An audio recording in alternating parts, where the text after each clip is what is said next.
the Immigrant Spirit podcast with Chris Pyak. No pretense, no bullshit. Just Chris and an employer talking about a real-life business problem. Offer a solution and get a job. And here is your host, Chris Pyak. Welcome to the show. My name is Chris Pyak, and we have a guest with us today from a really unusual startup company. There's a lot of startups who aim to connect people. Some startups, they create better chat devices so you can talk more easily to your friends. Some startup companies create funny emoticons so that you can connect with your friends on an emotional basis. Lilium Avation is doing something very similar. Meggy, head of recruiting, can you explain to us what is Lilium doing? Sure, absolutely. Chris, thank you again for having me. I do appreciate it. Lilium will change the world, point blank. It's very exciting. As a company, what we are working towards is a world where everybody can fly at any time. We are producing an electric jet, a VTOL electric jet, in order for people to use our product on demand. So what that means is in the future, people can go to their mobile phone and they have an app and they can book a flight to basically travel 3 to 4 or 5 times faster from point to point. It's an incredible proposition and thought to think about that we could maybe live in more urban areas and commute into the cities quicker. You know, not everybody has to necessarily live in a city in the future anymore because the way we commute will get faster. It's about, creating friendships or meeting people because it's an on-demand travel service, meaning that you will share a ride, an air taxi ride with somebody else. That could be your friends, your family, or people in business that might have the same journey as you. Let me interrupt there for a second because sure. I want just to stress how extraordinary it is what you are trying to achieve. When you say people can fly point to point, what does this mean in practice? How far will I have to travel to get to the next airport or the next lift-off point to travel with your planes? That's a really good question. So we're working on the infrastructure at the moment, and there's a lot of teams that we're building. Hence, it's a good time for us to have the conversation today. So it depends really where you live, because what will happen is in the future, you might have takeoff points on buildings, normal day-to-day buildings that are used today. In the future, you might just quickly go into an existing office building, take your lift and have your takeoff space. So there will be a certain density, of course, as the travel demand increases. But there will be various ways of getting there. It could be with a driverless car, you could take the tube or you could take a taxi. But as we continue to grow, the actual points of takeoff and landing will become more dense. Yeah, and they are not that expensive. I saw a YouTube video with your CEO, Daniel Wiegand, where he said that the cost for one of these landing pads, I say now, should be something about 200 to 300,000 Swiss francs. He was in Switzerland when he said that. Yeah. That's basically less than municipalities pay for a roundabout nowadays. Yeah, you're probably right. I haven't done that research myself, but you're probably right. And it's actually a lot more scalable as well than you think, because we have so much, not just open space that could be used, but we have so much space already that we can use. Like I said, on top of buildings, for example, that's an easy space. We don't have to create road infrastructures anymore in order to use our services. It's all there. It's just rethinking of how we use the things that we have. How will this change our life? For example, I have a friend on Facebook who lives near Munich, and she's trying to find a new apartment for a year now. She's traveling up to 70 kilometers out of Munich, and still prices are extremely high, which means she has to commute more than an hour to get into the city. How will her life change with your service? Dramatically. And I think there's a lot of people being in this position depending on the countries that you live in. I think Germany is very much used to commuting. In the UK, the same. People would live in Oxford and travel down to London on a regular basis. It might take them an hour or two to get there. So that commute will be slashed more than in half, again, depending on where you are at that point. Because she basically doesn't have to do that in the future anymore. If there is a landing pad close to her, she can literally just go there, book her flight and come out at the other end. So there's a lot of things that will change for us, in terms of where we live, like I said before, where we work. it's an incredible amount of opportunity. If you think about time that is given back to you in the morning to spend time with your family, or even in the evenings, seeing friends and family, there's just so much more you can do with your life than being stuck in traffic, because that's what we're trying to avoid, of course, with air taxi services, because it's one thing of having to commute. The other thing happens when you get stuck in traffic. And that commute isn't an hour. It's all of a sudden an hour and a half to 2 hours each way. And that's what we hope to be able to get around very easily. Yeah, and life can be really more exciting. Yeah. I don't want to sound too much of a fanboy, but I am. I'm not trying to hide it. He's incredibly I was already calculating. I live in Düsseldorf, and with your services, I could be in less than an hour. I could be in Amsterdam to have a night out. Yeah, you could. Pretty much, and this is what's going to happen. It's not just traveling in cities, because obviously that's the most natural route for people who work, but it could be across borders as well, and so much faster and more convenient as well to an extent, because it's of course you always need to think about the fact that you're going to take a jet and there's certain security measures you have to take and all these beautiful things, but in essence it's not the same as going through an airport and spending an awful long amount of time before you can actually board your plane. So that will equally change. The whole process of getting onto your jet and then coming off is also going to be a quicker process. No less secure, of course. That's the most important part to it. But it's a quicker way of even spending time getting onto the jet. And the jet is fully electric, which is really, really awesome. If I'm already excited, I want to get on board with you in more than one sense and want to start working for you. What are the people that you are looking for? What are the people you need the most right now? Actually, a variety, and it's quite interesting to see how the company has changed in the last year and a half. To be fair, since I have been here, we are still looking for engineers. That hasn't changed. We're still looking for R&D engineers, mechanical engineers, propulsion engineers, individuals who work on the battery development, component testers. All of the beautiful stuff that goes into R&D, but we're massively ramping up towards our production side of things. So there's actually a vast majority of positions right now within the production environment. We need industrial planners, manufacturing engineers, we need logistics and warehouse managers are those that we are recruiting, or manufacturing engineers, for example. So within production, there's a vast opportunity space right now. But are you already thinking about production? Is that an issue already? Because I think you aim to start your services in 8 years from now. Is that correct? Yeah, you know what? That actually on our website is correct. And there will be some updates coming soon, so I can share this. So we obviously planning to start flying. So we're obviously planning to have our operations ready for use before 2025. Because on our website so far, we talked about 2025 as our deadline for use for people like you and I, but it will be way earlier than that. So yeah, absolutely. We're already starting to look into our manufacturing side of things. And we, of course, have prototype manufacturing going on at the moment. So you want to be the anti-Elon Musk? Instead of when he says in 12 months, it will be in 3 years, you want to say in 3 years and then it will be earlier, or 8 years in this case. Yeah, it will definitely go quicker than anticipated, for sure, It is really, really exciting news. So can you tell us a little bit about the most important positions, a little bit more detail, like for each of them, what would the ideal candidate be like?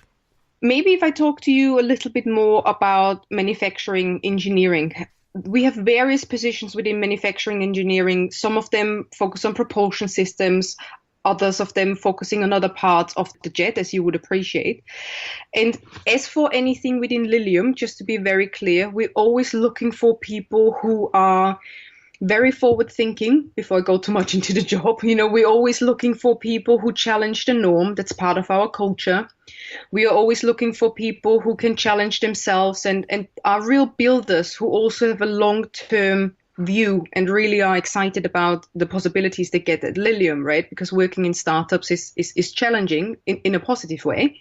But if I talk more specifically about the jobs, for example, manufacturing engineer, so we are looking to hire quite a lot of them. And it's about making sure that they work together with various heads of departments to make sure that we can obviously manufacture, our jets and work with different suppliers and select materials that we need, may it be on the propulsion side or may it be on the body of the plane, so we need a lot of manufacturing engineers who obviously make sure that we can get our jets ready for certification standards. Very important, something we're always working on, sometimes something we continue to work on. That sounds like the people that you're looking for, this need to be people who already have hands-on experience doing this kind of things. With these particular types in productions, like our manufacturing engineers, ideally, of course, we're looking for people who have a mechanical engineering degree or people who have obviously been in automotive, production or aerospace, and ideally with a minimum of 5 years experience within manufacturing. Building a factory from scratch, you need people who understand the mechanisms behind it and what's important, especially because obviously we want an automated facility that we're building. So yeah. Experience is definitely something we need. Mm-hmm. Okay. Yeah. Which other aspects are relevant for this position, or do you want to move on to another one? Obviously, individuals who are listening to this podcast can also go to our website. They will find all of these beautiful positions afterwards. But I think, like I said before, there is a certain type that makes a Lilium, as we call ourselves, working within Lilium. And that's the most soft aspects that I just explained before, the really high emotional intelligence combined with the IQ and the ability to obviously do a job and having done them before. So hopefully it's clear enough. But obviously people can always contact our recruiting teams. We're never far away. You mentioned already your website, and I will link to the website in the show notes. You have quite a lot of open positions right now. Can you quickly explain how many positions are open right now, and how would you like people to apply for them? Because every company, every recruiter has some preferences. How can I make your life really easy as a candidate? Okay, great. Sure. So we have over 120 open jobs right now that we are planning to fill this year. And next year, there will be even more growth to come, massive amount of growth. And so will the year after. The best way of applying, it's always online in terms of applications. That's the best possible way to reach us, and always in English. So any application that comes through should always be in English, preferably, because we are a very multinational company. We work in English. We are within the aviation industry, so that would be appreciated. And people just to give us a snapshot of what they have done in their career so far. And equally, if they want to tell us why they're so excited about Lilium and what it is that they can bring to the table, that would be the ideal. You mentioned already you work in English in the company. What if I'm a candidate who fits for a job, but I'm not an European Union citizen? Yeah. Do you help with visa? Are you even open to people who need a visa? Can you tell us a bit about that? Yeah, absolutely. So we help people to obviously come over to work for us in Munich. That is not a problem at all. We have a lot of people here from more than 15 different nationalities. We have people here from Brazil, and we have people here from Canada. We have people here from Australia, from America, different parts of Europe. We have people here from India. So literally from anywhere, as long as they are the best people that we can find that are obviously within our Lilium culture and our Lilium fit. So we do help. The other thing that we do as an organization, which I think is brilliant, is that we will provide people with language courses. So for example, if you are relocating and your English language is already, great and you can communicate, we also offer you a German course so that you can settle into Munich as good as you possibly can. And we do actually do language training in the company that can be done during working hours to make sure that all of our staff get together, learn as a group to have a good start here, which is always important. Sounds really, really exciting. You already started to tell a bit about the benefits of working with Lilium. Can you tell us a little bit more? What can a professional who is applying with you, what can they expect? Yeah, so we have a lot of perks. We are very social as a company. So we serve food, for example, every evening at 7 o'clock. So people get together in our canteen and they can eat for free and talk about their days and solve problems. So we love that. Every Thursday we get free food delivered and we watch TED Talks, that we can, again, as a group, get together and have a good time. And talk to each other. And we have a lot of Christmas parties, summer parties. There's always some excitement going on. And we make sure that we meet outside of work. So we have sports clubs as well that we can go to as a group. We have book clubs within Lilium. So there's always something exciting and something else to do in order for you to learn something new. Or in order for you to mingle with other people from different departments that you might not get to see every day. So these are some of the unique perks to us, I'd say. And we just moved to a new office as well, which is quite exciting.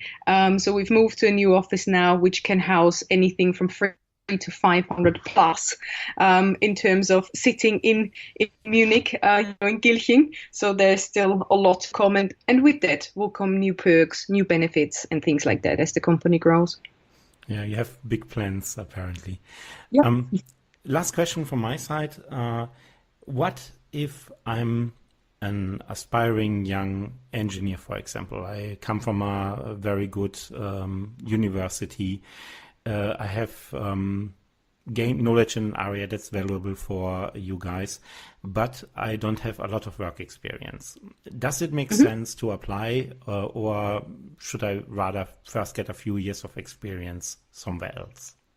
Yeah, that's a fair question. It depends, to be quite honest. Predominantly, we are still looking for people who have a considerable amount of work experience. However, we are offering internships. And there are sometimes jobs where we will take people who have a year or two of experience. Somebody who has just finished their PhD and has done a little bit of work next to it, or just finished their master's and has done maybe a year out.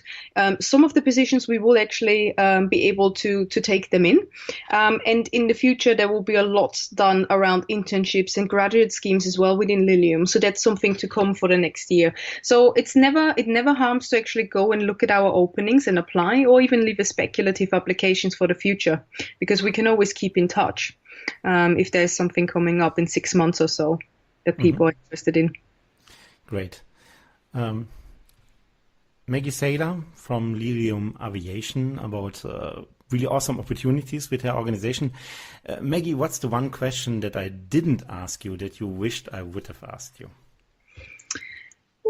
That's a good one. That's a good one. What would that be? Let me think.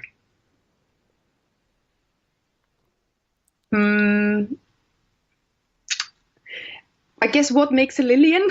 I think in a roundabout way I've already said that, but I think about the culture. I think culture is important, and especially within Lilium. So that might have been a question maybe that I would say, I can elaborate on if you don't mind. Yeah, please go ahead. Yeah.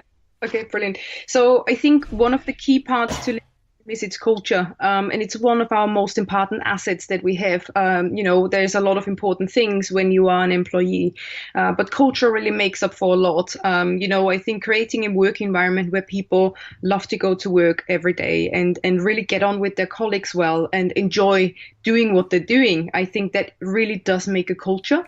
And this is what we're building here at Lilium, and we have done successful so far with the people that we have. So we're continuing to scale that. So one thing that I would say about the culture of Lilium is, like I said very briefly before, it's a very open-minded culture. It's a culture where people get together from various countries and exchange their ideas, their thoughts, what they have done before, to make sure that we have the best possible product, to create the best possible customer experience in the future and the best possible employee experience as well. So that open-mindedness is a massive thing for us, and being able to work in teams, being able to work individually, and really just leaving their ego at the door and coming every day wanting to do an awesome job. I think that's an important question that anyone should ask themselves when they're looking for a job. what makes me happy, what sort of environments do I thrive in, what excites me in a work environment, what do I need in order to stay for a company for a long time. And culture makes up for that. It says a lot about where you can go as a company if your culture is in a certain way. Great advice from Meggy Saylor, Head of Recruiting at Lilium Avation. Make sure that you check out the show notes where we have a link to the job offers at Lilium Avation. And if you like this podcast and want to stay up to date with new English job offers in Germany, subscribe to this podcast right here. My name is Chris Pyak, and I wish you success.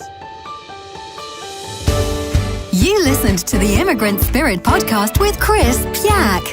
Stay in touch. Sign up for free at pyak.eu